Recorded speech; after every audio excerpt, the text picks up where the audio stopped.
So I'm making new video. Hi guys, I'm Praveen Shukla. I'm making a new video on Rutherford's model of the atom. Okay? So अगर कोई doubt है Rutherford's model of the atom में तो आप मुझसे पूछ लीजिएगा comment करके. ठीक है.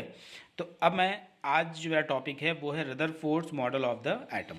तो आइए हम थोड़ा डिस्कस करते हैं कि रदरफोर्ड, ध्यान दीजिएगा, Rutherford's model of the atom. तो आप जानते हैं कि एटम जो है बेसिकली 3 चीज़ों से मिलकर बन रही है. उसका नाम है इलेक्ट्रॉन, प्रोटॉन और न्यूट्रॉन. ठीक है. तो रदरफोर्ड ने इसके ऊपर बहुत सारे क्या किए, वर्कआउट किए. तो उन्होंने ये बताया कि कैसे अल्फ़ा पार्टिकल्स को अगर स्कैटरिंग कराएं, स्कैटरिंग मतलब होता है उसके ऊपर स्कैटर करवाना. ठीक है. तो रदरफोर्ड का ये मॉडल काफ़ी फेमस है कि अल्फ़ा पार्टिकल स्कैटरिंग एक्सपेरिमेंट. ठीक है. तो Rutherford gave a nuclear model of the atom, Rutherford's model of the atom, जो कि ये स्ट्रक्चर को, जो एटम का स्ट्रक्चर होता है उसके ऊपर इन्होंने बनाया था. ठीक है. तो उन्होंने, जब आपको पता होगा कि जब रदरफोर्ड ने क्या कर लिया था कि जब अल्फ़ा पार्टिकल्स स्कैटर कराया था एटम्स के ऊपर, तो आपको पता है कि एटम्स जो है बेसिकली हमारे क्या हैं, ये हमारा क्या है, ये हमारा एटम है. ठीक. और एटम के अंदर जो होता है वो होता है न्यूक्लियस. ठीक. और न्यूक्लियस में आपको पता है कि प्रोटॉन होता है और न्यूट्रॉन होता है. प्रोटॉन प्लस साइन कंटेन करता है, न्यूट्रॉन कोई साइन नहीं कंटेन करता. लेकिन यहाँ पे जो ये जो है, ये जो पोर्शन है, ये सब क्या है, सब इधर इलेक्ट्रॉन है. क्योंकि इलेक्ट्रॉन जो है वो रिवॉल्व अराउंड करता है कहाँ पे, इलेक्ट्रॉन जो होते हैं वो रिवॉल्व अराउंड करते हैं कहाँ पे, रिवॉल्व अराउंड न्यूक्लियस. ठीक. बात समझ में, रिवॉल्व अराउंड न्यूक्लियस, कोई कंफ्यूजन नहीं आता. फिर उसके बाद में रदरफोर्ड ने बताया कि एन एटम, उनका जो पहला डिस्क्रिप्शन था वो था कि an atom consist of a positively charged, please ध्यान दीजिए यहाँ पे, कि an atom consist of a positively charged dense and very small nucleus containing all the protons and neutrons. ठीक. and almost entire mass of an atom is concentrated in the nucleus. सबसे ज़्यादा nucleus में जितनी power होगी उतनी ज़्यादा वो क्या करेगा, इलेक्ट्रॉन्स को अपनी तरफ अट्रैक्ट करेगा. बात समझ में? यस. जैसे आप सन का एग्जांपल ले सकते हैं. सन जो है उसके पास इतनी पावर है कि वो एट जो प्लैनेट हैं उनको अपनी तरफ अट्रैक्ट करके क्या करवा रहा है, रिवॉल्व करवा रहा है. तो इसका मतलब जो प्लैनेट्स हैं वो क्या कर रहे हैं, as a behave like a electrons. तो सेंटर क्या हुआ, मतलब न्यूक्लियस हुआ, सेंटर हुआ, वो क्या हुआ, हमारा सन हुआ. ठीक. बात समझ में? तो इनका पहला पॉइंट जो था कि an atom consist of positively charge, तो बात सही है. And dense and very small nucleus containing all the protons and neutrons. Okay. Almost the entire mass of an atom is concentrated in the nucleus. ये इनकी पहली point थी. Now second point is what. तो इन्होंने basically क्या किया था, यहाँ ध्यान दीजिएगा, कि जो अल्फा पार्टिकल से स्कैटरिंग कराई, तो अल्फा पार्टिकल्स भी क्या होता है, पॉजिटिव होता है. अल्फा पार्टिकल क्या होता है, पॉजिटिव. तो जो अल्फा पार्टिकल्स यहाँ पे, अल्फा पार्टिकल्स, प्लीज़ ध्यान दीजिएगा, जो अल्फा पार्टिकल्स होता है वो होता है पॉजिटिव चार्ज. ठीक है. तो और यहाँ पे ये सब जो है, ये सब क्या है, निगेटिव चार्ज हैं. तो जब अल्फा पार्टिकल से इन्होंने क्या किया, इसको इसके ऊपर पेनिट्रेट करवाया, मतलब इसके ऊपर स्कैटरिंग कराई, तो यहाँ पे क्या हुआ, ये जो है सीधे, यहाँ ध्यान दीजिए पहले आप प्लीज़, यहाँ से सीधा सीधा चले गया. क्यों? क्योंकि ये अट्रैक्ट हो गया. पॉजिटिव और निगेटिव क्या होते हैं, अट्रैक्ट. पॉजिटिव और निगेटिव अट्रैक्ट ईच अदर. पास में, मतलब सेम चार्ज जो होते हैं वो रिपेल करते हैं और डिफरेंट चार्ज जो होते हैं वो अट्रैक्ट करते हैं. बात समझ में? तो ये क्या हो गया, different charge, positive and negative. और यहाँ पे जैसे ही इन्होंने अल्फा पार्टिकल्स फिर से यहाँ स्कैटरिंग कराई, ये भी क्या हो गया, ओवर क्रॉस हो गया. ठीक. लेकिन जैसे ही ये जो अल्फा पार्टिकल्स था, ये क्या कंटेन करता है, पॉजिटिव साइन. तो जैसे ही ये जाकर न्यूक्लियस के पास गया, वो क्या हो गया, तुरंत रिफ्लेक्ट बैक कर दिया. बस में, जब ये रिफ्लेक्ट बैक किया तो इनको रियलाइज़ हुआ कि फिर उसके बाद में ये आगे की तरफ मूव क्यों नहीं हुआ. इसका मतलब क्या हुआ कि ये जो है बीच में कहीं ना कहीं पॉजिटिव चार्ज है, क्योंकि पॉजिटिव एक दूसरे को क्या करने लगे, रिपेल करने लगे. क्या करने लगे, रिपेल करने लगे. ठीक है. रिपेल मतलब हो गया एक दूसरे को रिपेल करने लगे. ठीक. हाँ, दूर भगाने लगे. तो यहाँ से फिर यहाँ पे गया तो फिर से क्या हुआ, रिपेल हुआ. बस में, फिर से यहाँ गया तो फिर से क्या हुआ, रिपेल हुआ. बस में इसमें, लेकिन फिर यहाँ से यहाँ गया तो ये फिर से वही सेम चीज़ काम होने लगी. ठीक है, यस। कोई कन्फ्यूज़न?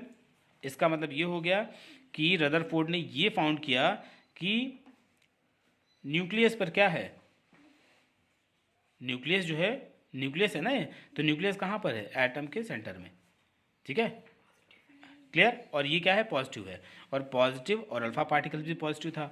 जब पॉजिटिव जब मिले तो आपस में एक दूसरे को रिपेल करने लगे। मैग्नेट में भी देखा होगा, जब आप नॉर्थ और साउथ को जब एक दूसरे को मिलाते हैं तो क्या कर लेते हैं, अट्रैक्ट हो जाते हैं। लेकिन जैसे ही आप डिफरेंट पोल लाते हैं, मतलब सेम पोल लाते हैं, नॉर्थ और नॉर्थ लाते हैं तो एक दूसरे को रिपेल करने लगते हैं। यस और नो? यस।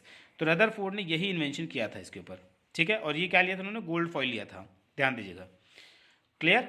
दूसरा इनका स्टेटमेंट ये था कि the nucleus is surrounded by negatively charged electrons. ये तो बात सही है कि जो सराउंडेड बाय है, न्यूक्लियस जो सराउंडेड बाय है वो किससे है, किससे है, इलेक्ट्रॉन से है ना।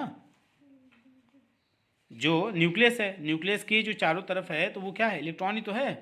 तो इन्होंने ये बताया कि the nucleus is surrounded by negatively charged electrons and the electron are revolving around the nucleus in circular path at very high speed, clear, at very high speed, and the circular path of the electron are called orbits. तो यहाँ पे जो circular में revolve कर रहा है उसको हम क्या बोलते हैं, ऑर्बिट, क्लियर और नॉट। जहाँ पे सर्कुलर में ये रिवॉल्व कर रहा है, जहाँ पे इलेक्ट्रॉन्स हैं उनको हम क्या बोलते हैं, ऑर्बिट बोलते हैं, clear. Next, the electrostatic attraction between the positively charged nucleus and negatively charged electrons equal, yes, no, the electrostatic attraction between the positively charged nucleus and negatively charged electrons holds the atom together, yes or no। इन दोनों के बीच में क्या होगा कि electrostatic attraction, तभी positively जो charge nucleus है वो नेगेटिवली चार्ज इलेक्ट्रॉन्स को अपनी तरफ होल्ड करके रखता है, यस और नो, क्योंकि ये क्या हो रहा है यहाँ पे, इलेक्ट्रोस्टैटिक अट्रैक्शन लग रहा है, ठीक। And next thing is what given, an atom is electrically neutral. An atom is electrically neutral. This is because the number of protons and electrons in an atom is equal. अगर आप देखें तो electron, number of electron और number of electron और number of proton जो होते हैं वो बेसिकली क्या होते हैं, इक्वल होते हैं। नंबर ऑफ प्रोटॉन क्या होते हैं, इक्वल होते हैं, क्लियर, यस। कोई कन्फ्यूजन यहाँ तक? तो इन्होंने ये बताया कि छोटा सा एग्जांपल उन्होंने हाइड्रोजन का लिया, तो हाइड्रोजन में भी बेसिकली वही देखने को मिला, ठीक है। और ऐसे बहुत सारे एग्जांपल ये लेकर के दिखाया ये, ठीक है। फिर हीलियम का भी लेके दिखाया, ठीक। लेकिन अब इम्पॉर्टेंट ये है कि इनका ड्रॉबैक्स था, क्या था ड्रॉबैक इनका, ये था एक सबसे बड़ा मेजर जो ड्रॉबैक था वो इनका ड्रॉबैक्स क्या था, इनका ड्रॉबैक था कि Rutherford model of the atom is that it does not explain the stability. What? Does not explain the stability. जैसे हम बोल सकते हैं कि it does not explained what? The stability. What? Stability. कोई कंफ्यूजन? उन्होंने ये इनकी सबसे मेजर ड्रॉबैक थी। और दूसरी इनकी ड्रॉबैक ये थी, according to the electromagnetic theory of physics, if a charge particles undergoes accelerated motion then it must radiate energy. Radiate energy मतलब क्या होगा, लूज एनर्जी, ठीक है, कंटिन्यूसली, जैसे जैसे, ये किसने बताया, इलेक्ट्रोमैग्नेटिक थियरी, ध्यान दीजिएगा यहाँ पे,